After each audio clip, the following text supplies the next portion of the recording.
mä oon nostamassa mun kurpitsoja.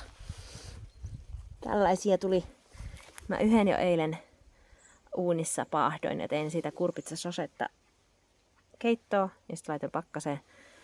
Niin valtava hyvä kurpitsa. Mä en tiedä mikä tää on. Mutta tässä on tosi paljon sitä hedelmälihaa.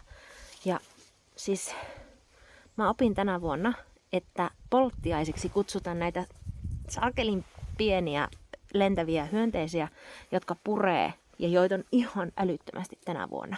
Mä oon luullut aina, että polttiaine on niinku muurahainen, mutta opin uutta. Polttiaine on tämä lentävä saatana. Ihan hirveetä. Ja ne ei ole niinku säikähtänyt tässä, että on ollut tosi kylmää muutamana yönä. Mutta ajattelin siis korjata kurpitsani tonne ulkoeteiseen, jotta he eivät palellu. Don't leave. Bye bye. Mä oon tässä miettinyt, että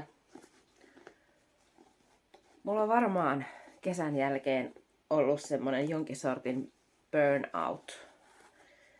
Mulla ei oo minkäännäköistä luovaa solua minun pään sisällä ollut 3 viikkoon. Mua ei kiinnosta mikään viimeisen 3 viikkoon. Ja mä oon yrittänyt pakottaa itteni tekemään töitä. Ei ole onnistunut 3 viikkoon. Toki olin viikon tai yli viikon, on mä vieläkin vähän kipeänä. Mutta mä yritän nyt vapautua siitä kaikesta pakosta, koska se ei toimi. Ja se ei edes auta. Ja mä yritän nyt ihan mitä tahansa mun aivot vaan antais mulle jotain impulssia johonkin suuntaan, että jos mä haluan jotain tehdä, niin joutsenia lenti tosi matalalla. Niin, että mä tekisin sitä. Eilen mä halusin kerätä mun kurpitsat. Ja mä keräsin ne ja se tuntui hyvälle. Niin mä yritän nyt vaan ihan samaa mihinkä se on liittyväistä. Jos mä haluan jotakin tehdä, niin mä yritän tehdä sitä. Että mä saisin itseni pois tästä lamaantuneesta tilasta. Mut ilman pakottamista, koska se ei toimi. Niin nyt mä oon lähdössä koirien kanssa käymään kävelyllä. Ajattelin mennä metsään ja ajattelin ottaa poimurin mukaan. Mä en oo kerännyt vielä yhtään puolukoita, niin ajattelin, että siinä samalla kun kävelen, niin jos siellä tulee puolukoita vastaan, niin keräilen nyt sen poimurillisen. Tai jos ei tule, niin sitten kerää. Niin sitten mä ilmoittaudun 2 kurssille, jotka valitettavasti alkaa vasta ensi vuoden puolella, mutta mä ilmoittauduin semmoiselle hopeasormuksen tekokurssille. Tehdään niin kuin levymateriaalista, hopealevystä sormuksia ja niihin opetellaan ilmeisesti myös istuttamaan kiviä. Ja toinen kurssi, se on vasta ihan keväällä, niin hopeahiekkavalu. Ne on Kansallisopiston kursseja ja niissä on nyt tietysti aina se riski, että jos sinne ei tule tarpeeksi osallistujia, niin sitten ne ei ala. Mutta mä toivon, että ne olisi niin suosittuja kursseja, että ne alkas. Että mua on kiinnostunut se hopean työstäminen ja varsinkin just sormusten korujen tekeminen ja se hiekkavalu jo aika pitkään. Ja mä oon hirveän huono kursseilla käyjä, koska mua inhottaa se aikataulutus, että ne alkaa tiettynä, että mä en pysty opettelemaan niitä milloin vaan. Tai siis pystyisin, mutta mä nyt ajattelin, että Satu, jos et menisi perse edellä puuhun ja hommais kaikkia välineitä itsenäisesti ja opettelisi sitä itsenäisesti, että jos kerrankin menisin tommoselle lyhkäisemmälle kurssille, toinen oli 6 kertaa ja toinen oli 4 kertaa, ja saisin sieltä ne perustiedot ilman, että mun tarvii tehdä niin sitä kaikkea työmäärää niin itse. Että jos yrittäisin, niin semmosille mä ilmoittauduin. Ja viime yönä, koska en saanut unta, niin mulla on tosi paha. Multa pitäisi ottaa puhelin pois öisin. Sen pitäisi olla lukitussa kaapissa, jonne mä en pääsisi, mutta koska mun impulssiostokset tapahtuu öiseen aikaan aina, silloin kun mä en saa unta, niin mä tilasin puunkaiverrus niin kuin tämmöisen puukon ja sitten semmoisen 2 erilaista, siinä oli semmoinen 3 setti, että siinä on se puukko ja sitten siinä on 2 semmoista kaarevaterästä kaiverrinta, koverrinta. Niin kun mulle tuli nyt mieleen, että mä voisin ruveta kaivertamaan puuta. Ja tää on se hankaluus, mikä mulla on, koska aina kun mä katson jotakin käsityöläisiä, joitain semmosia, jotka menestyy alallaan, niin heillä on yksi tietty materiaali, mitä he käyttää. Esimerkiksi seppä takoo rautaa tai neuloja neuloo. Ja tää on se mun kompastuskivi, koska mä tiedän, että mä en pysty tekemään yhtä ja samaa hommaa määränsä enempää, vaan mä rakastan uuden oppimista ja mä rakastan sitä, että mä voin niin kuin vaihdella sitä aina, että mikä mua milloinkin kiinnostaa. Niin se luo hankaluutensa siihen, että on tosi hankala jotenkin viedä omaa yritystään eteenpäin, koska jos mä ensin markkinoin vaikka neuleohjeita ja teen niitä ihan hulluna ja sitten mua ei ole nyt niinku vuoteen kiinnostanut neulominen yhtään, niin se tavallaan sitten, niinku, että se niinku menee niin sanotusti jotenkin hukkaan se, että markkinoi ensin että hei, mä oon neulesuunnittelija, mä teen neuleohjeita, ja sitten ihmiset alkaa seuraamaan minua neuleohjeiden takia, ja sitten on silleen, no sehän tekee nyt täällä niinku jotain lautanauhoja. Niin siinä on semmoinen pieni aivojen sisäinen hankaluus. Mutta ja se tulee myöskin siinä, että kun mä teen hulluna jotakin asiaa, niin sitten kun mua ei kiinnosta se asia, mitä mä oon tehnyt, niin sitten mun tekisi mieli vaan ottaa ne pois verkkokaupasta. Että niin kun nämä asiat ei kiinnosta mua yhtään, ja mä oon yrittänyt silleen, että Satu, nyt ihan oikeasti, että annat niiden olla siellä, että jos joku haluaa ostaa niitä, niin siellä ne sitten on. Että se nyt vaan jotenkin pitää minun selvittää tämän niin kuin päälleni. Ja mä aloitan siitä, että mä nyt lähden käymään metsässä. Yritän löytää asioita, jotka minua jollain tasolla edes kiinnostaisi. Olen täällä puolukoita vaikka kuinka vielä. Eikä ole mennyt miksikään. Minä ajattelin, että minä olen tosi myöhässä. Vai mitä? On puolukoita. Ainakin hetken aikaa suu vaan käy.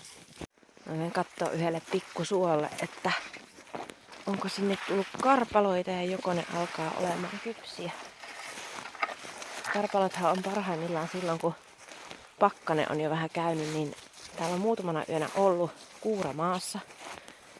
Niin pitää käydä katsomassa, joko ne on kypsynyt. Ei ole mitenkään kauheasti, mutta siellä täällä on karpaloita. No. Oli karpaloita. Senkin rantit. Ette tule siihen. Hirveä riehuinen. Mutta vähän mä niitä kerään. Tää on tämmönen pieni suo. On vähän semmonen olotila, että mitä enemmän mä mietin sitä, että minkälaista elämää minä haluaisin elää ja mitä kohti minä olen tavallaan menossa, niin sitä lähemmäksi se liippaa semmoista metsästäjä-keräilijä-tyyppistä ratkaisua. Et ihminen on niin kuin onnellisimmillaan luonnossa. Vaikka siis mä en ikikuna päivänä kykene metsästämään mitään, mä oon ajatellut tätä, koska mun mielestä olisi todella kiva, jos osa liharavinnostani olisi riistaa, niin mä en pysty ampumaan mitään. Se on vähän esteenä. Mutta tuo tämmönen keräilijätyyppinen ratkaisu, niin onhan täällä nyt ihanaa. Mä oon täällä keskellä suota ja Mä keräilen täällä yksi kerrallaan karpaloita ja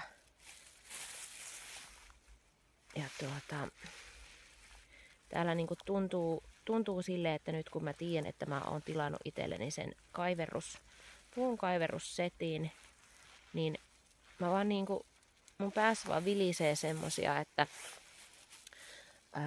mä voisin kaivertaa semmosia lusikoita, missä olisi hienoja kahvoja, tai semmosia kuksia, missä olisi hienoja kahvoja. Ja ihan siis tämmösiä, että niinku mä inspiroidun tosi paljon luonnosta myös.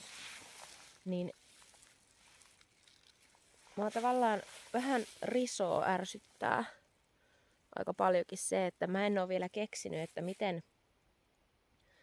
miten mä voisin tuoda sen tämän päivän talousvaatimukset yhdistää siihen, että haluaisi olla vain metsästäjäkeräilijä ja tehdä asioita silloin, kun siltä tuntuu. Niin se niinku, ne kaksi asiaa ei ole sillain balanssissa, tai siis mä en ole vielä löytänyt niille semmoista balansepistettä, että missä ne kaksi yhdistys. Ja se tuntuu vähän hassulle, että ihmiskunta on edes luonut semmoisen systeemin itselleen, että jossa on niinku määritetty, että 8 tuntia päivästä sun pitää tehdä töitä. Silleen niinku yrittäjähän tekee paljon enemmän töitä päivässä, mutta silleen, että vaihdetaan kallisarvoisinta asiaa, mitä meillä on, joka on aika, niin vaihdetaan sitä rahaan, jotta voidaan ostaa asioita, joilla voidaan elää. Niin se on jotenkin semmoinen absurdi käsite. Siis se että, tai siis sanotaanko näin, että jos elät siinä tai oot siinä unelmatyössäsi, niin good for you. Koska silloinhan se ei tunnu sille, että sä vaihtasit sun kallisarvoista aikaa rahaan, koska jos sä teet jotain semmoista, mitä sä oikeasti haluat tehdä. Ja se, mitä mä yritän Noitametsästä luoda, niin olisi just semmoista, että mitä mä oikeasti haluan tehdä.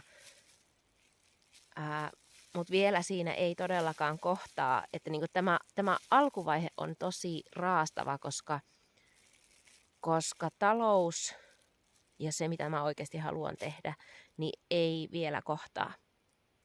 Niin on tosi hankalaa se, että kuinka ne asiat sais rullaamaan silleen, että ne kohtais. Että vois elää semmoista elämää, mitä oikeasti haluaa elää, koska meillä on vaan tää yksi elämä. En mä halua odottaa eläkeikään, että mä voin sitten tehdä mitä mä haluan. Ja en mä myöskään ole semmoinen ihminen, joka ei halua tehdä töitä. Mä haluan tehdä töitä. Mä haluan tehdä paljon niitä asioita, että mistä mä sytyn. Mutta ne ei välttämättä aina suoranaisesti tuo rahaa. Usein. Niin siis tää mun metsästäjäkeräilijä tyyppinen hahmo, identiteetti ei silleen kauhean hyvin sovi yhteen tämän mun haluan omistaa asioita identiteetin kanssa. Niissä on ristiriita. Koska se, että mä tiedän, että mä pystyn elämään tosi vähällä ja toteuttamaan mun metsästäjäkeräilijä aatoksia. Mutta mulla on samaan aikaan, mussa elää semmonen, haluan omistaa paljon metsää. Haluan omistaa permakulttuurisen puutarhan, eli omistaa ison pellon, johon mä voin rakentaa sen permakulttuurisen puutarhan. Haluan omistaa isomman talon. Niin kuin, tavallaan, että on niin kuin paljon asioita, mitä haluaa, mitä saa rahalla. Ja sitten kuitenkin se että mua ei motivoi rahan teko. Niin siinä on semmonen, musta tuntuu, että se on ristiriita. Mä haluaisin, että rahaa tulee niistä asioista, joita mä haluan tehdä metsästäjäkeräilijä tyyppisenä ratkaisuna. Mä en tiedä, onko se mahdollista. En ole vielä elänyt niin pitkälle. Mutta se onkin jännä nähdä, että toteutuuko se yhtälö. Winter is fun, they said. No one said ever that. Fuck. Tuliko Kainakin kahtamaan, että mitä tämä savutupa oikein on täällä? Joo, vähän on savua joka puolella. Niin on, ei kannata tulla sisälle nyt. Mä olen vähän kokkaushommissa. Mä aion tehdä semmoista tomaattikastiketta. Tai semmoisen tomaattikastikepohjan ikään kuin, jonka mä voin pakastaa. Mä sain äidiltä tomaatteja. Sitten mulla oli täällä yksi yksinäinen kesäkurpitsa. Sitten mulla on sipulia. Sitten mulla on muutama omena. Siellä on muutamia porkkanoita. Chileä. Sinne siis voi heittää ihan mitä tahansa. Kaikki laitetaan semmoisen kattilaan, jonka voi pistää uuniin. Ja sinne vaan vettä ja kaikkia kasviksia sekaisin. Ja niitä ei tarvitse edes pilkkoa mitenkään erityisen pieneksi, vaan ihan riittää semmoiset jotenkin vaan pilkottuna nämä, koska se sitten vedetään sauvasekottimella läpi semmoiseksi sileämmäksi. Niin kaikki vaan kattilaan. Sinne voi heittää mausteita, jos haluaa. Mä en laita sinne hirveästi mausteita, koska mä haluan tehdä siitä semmoisen kastikepohjan, jonka mä voin maustaa sitten niin kuin mieluisella tavalla. Niin esimerkiksi suolaa mä en lisää sinne ollenkaan tässä vaiheessa. Niin sitä voi sitten heittää vaikka pizzaan tai mihin tahansa, mihin käytetään tomaattipohjaista kastiketta. Se on ihan äärimmäisen kätevä. Ja niin kuin, tiedätkö, voi käyttää kaikki tämmöiset yksinäiset orvot asiat jääkaapista. Tälleen siis ihan vaan tämmöisenä tosi ronskina palloina tänne kaikki sekaisin kattilaan, sinne vettä, jotta se ei pala pohjaan. Ja kansi päälle ja yöksi uuniin hautumaan. On täällä käynnissä kynttiläpaja. Ja siis mä en tiedä, voiko tässä puhua pajasta, koska mullahan ei ole kuin yhdet muotit, millä mä teen. Ja sitten mä aina sulatan ton massan tuolla leivin uunissa jälkilämmöissä, jotta mun ei tarvitse käyttää sähköä siihen. Eli mä teen yhden kynttilän kerrallaan aina vähän niin kuin siinä sivussa. Ja se sitten on valmis tomaattikastike. Nyt mä annan sen vaan jäähtyä ja sitten mä laitan sen pakastimeen annoksissa. Suu on tänä aamuna aika hiljainen. Pois lukien. Hienosti! Hieno! Mä oon keräämässä puolukoita. Nää onkin nyt jotenkin kätevä kerätä, kun nää on jäässä. Sitten mä vaan suoraan siivoon ne ja pistän pakkaseen. Mä oon tässä tarkastellut nyt omaa vointiani ja sitä, että mitä mä oikeasti haluan tehdä. Ja joo, haluan vaeltaa täällä luonnossa ja omassa rauhassa. Mutta yrityksen puolelta niin mä huomasin taas, että mä oon ajautunut semmoiseen ajatusluuppiin, jonka mä kuvittelen olevan totta. Mulla on jotenkin semmoinen olo, että vaikka mä oon alusta asti sanonut, että mä haluan luoda mitä mä haluan, silleen niin kuin, että se saa vaihtua, niin silti mä oon ajautunut siihen, että musta tuntuu, että mun yritys niin kuin verkkokaupassa pitäisi olla jatkuvasti jotain tiettyjä tuotteita esillä. Ja se on alkanut ahistaa minua ihan valtavasti, koska ei mulla, niin kuin, mä oon semmoinen ihminen, että mä saatan väkertää jotakin tiettyä asiaa niin kuin 10 kappaletta ja sitten se loppuu se into totaalisesti. Niin mä päätin, että mä rupean kokeilemaan semmoista juttua, jossa mä teen semmosia collectioneja, valikoimia. 4 vuoteen kenties on semmoinen launch day, jolloinka mä pistän kerralla ne kaikki mun collectionin tekemät asiat verkkokauppaan. Ja ne on sitten semmoisia tuotteita, että niitä ei välttämättä tule saataville enää koskaan, jos mua ei innosta tehdä niitä. Tai sitten tulee, jos mua innostaa tehdä niitä. Niin semmoisia yksittäisiä kappaleita, uniikkeja kappaleita sekä sitten pieneriä, semmoisia valikoimia, semmoisia noitamaisia juttuja. Niin mä aion kokeilla ensimmäistä launch dayta. Mä en ole vielä päättänyt päivää, mutta mä kokeilen, että jos mä kerkeen ja ehin ja inspiroidun, niin se olisi ennen joulua silleen, että jos haluaa joululahjaksi jotakin tilata, niin ne vielä kerkeisi tulemaan. Että varmaan jossain joulukuun alussa suurin piirtein. En ole ihan varma vielä. Mutta tähän ensimmäistä kertaa nyt taas niin kuin monen viikkoon inspiroi minua asioihin, koska nyt mä ikään kuin annan itselleni luvan haihatella sinne tänne.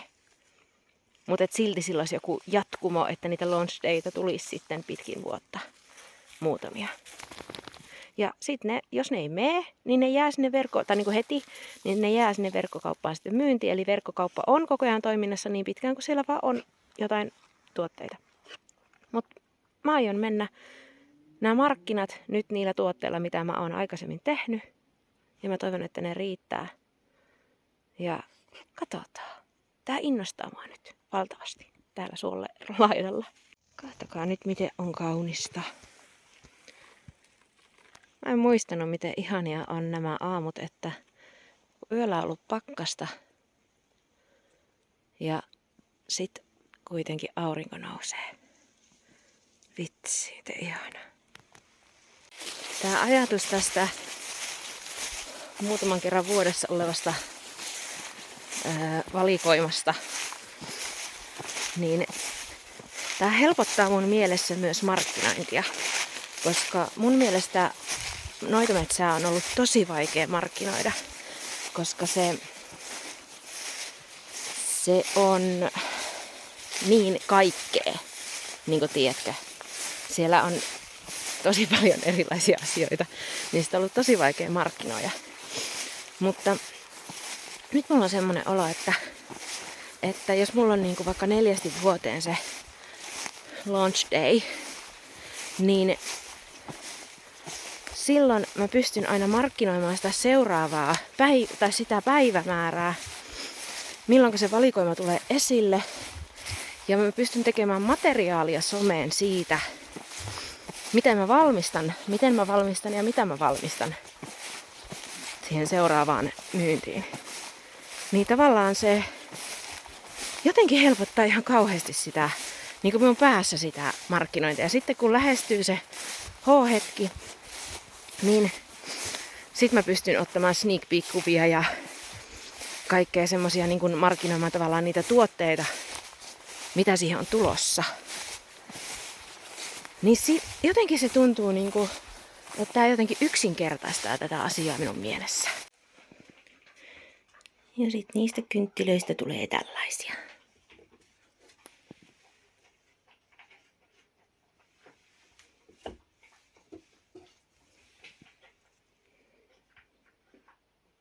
Tää on tosissaan semmoista slow askartelua. Mut hei, mä tilasin kirjan.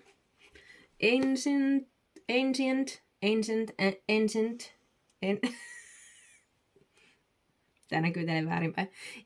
Ancient Remedies Revived. Mä en todellakaan nyt muista, miten toi ancient lausutaan. Mutta tästä kirjasta tuli aika aggressiivista markkinointia tuolla Instagramin puolella. Törmäsin siihen koko ajan, joka puolella. Ja mä mietin, että onkohan tää huijaus. Että tää jotenkin tulee semmonen tietynlainen huijausvipa. Mutta sitten taas toisaalta, kun mä kävin lukemassa niitä testimonialseja ja sitten siitä kirjailijasta itsestään. Ja mä että ei vitsi, että mä kyllä haluaisin ton kirjan, mutta mä en vaan tiennyt, että no A, että onko se huijaus, ja B, että pystynkö mä käyttämään tätä, koska tää on, olikohan tää nyt jenkkiläinen tämä nainen, joka tän on kirjoittanut, niin mä, että onko täällä mitään semmoista, mitä mä pystyn täällä Suomessa käyttämään. Mutta on täällä. Siis tää on tosi hyvä. Mä oon nyt niinku lueskellut tätä, ja tää on tosi mielenkiintoinen, koska ensinnäkin tässä on esimerkiksi rosmariini. Täällä on siis paljon semmosia, mitä me saadaan ostettua mausteena, jos ne ei meillä kasva luontaisesti. Niin täällä ensin kerrotaan tämmöistä yleistä rosmariinista. Sitten tässä kerrotaan, että mihinkä sitä on käytetty joskus aikoinaan. Ja sitten kerrotaan, että modernit tutkimukset, mitä siitä on saatu selville. Sitten kerrotaan sivuefekteistä, side effects, mikä se on. Että jos niin kuin esimerkiksi kelle se ei sovi, mitä se voi aiheuttaa. Ja mitä osia käytetään, miten sitä valmistellaan käyttöön ja mikä on annostus. Ja sitten täällä on tämmöiset synergiat, eli yhteisvaikutukset. Ja sitten ne on arvosteltu vielä tähdillä, että mitkä on semmoisia niin kuin superyhdistelmiä. Tämä on tosi kattava. Ainoa huono puoli, mitä mä oon tästä nyt saanut selville, on se, että täällä ei ole hakemistossa niin kuin tavallaan, esim. Ei voi hakea, että mulla on nuha, mitä siihen voisi niin kuin ottaa. Vaan tämä hakemisto on silleen, niin kuin, että mitä nämä kasvit on. Ja nämä on niin kuin aakkosellisessa järjestyksessä täällä. Tätä kirjaa mä voin suositella lämpimästi. Mä luulin ensin, että tästä tulee jotain hirveitä postituskuluja, mutta tässä on se, että vaikka tämä kirjailija on Jenkeistä, niin he on tehnyt ilmeisesti tämmöisen print on demand sopimuksen Kiinan jonkun painon kanssa, koska tämä kirja lähetettiin Kiinasta. Niin sillä he on saanut sen postikulut sitten pienemmäksi sieltä. Mutta tätä kirjaa voi suositella. Mitä mä en voi ehkä suositella lämpimästi välttämättä, mä en ole vielä ihan perehtynyt aiheeseen, mutta tässä tuli semmoinen, siellä kun tilasin tämän kirjan, niin sitten oli, että no hei, että haluatko tilata joku 6 kappaletta jotain e-kirjoja, ja mä olisin, että en halua tilata, ja sitten tuli toiset 6 kappaletta e-kirjoja, että mä en halua tilata.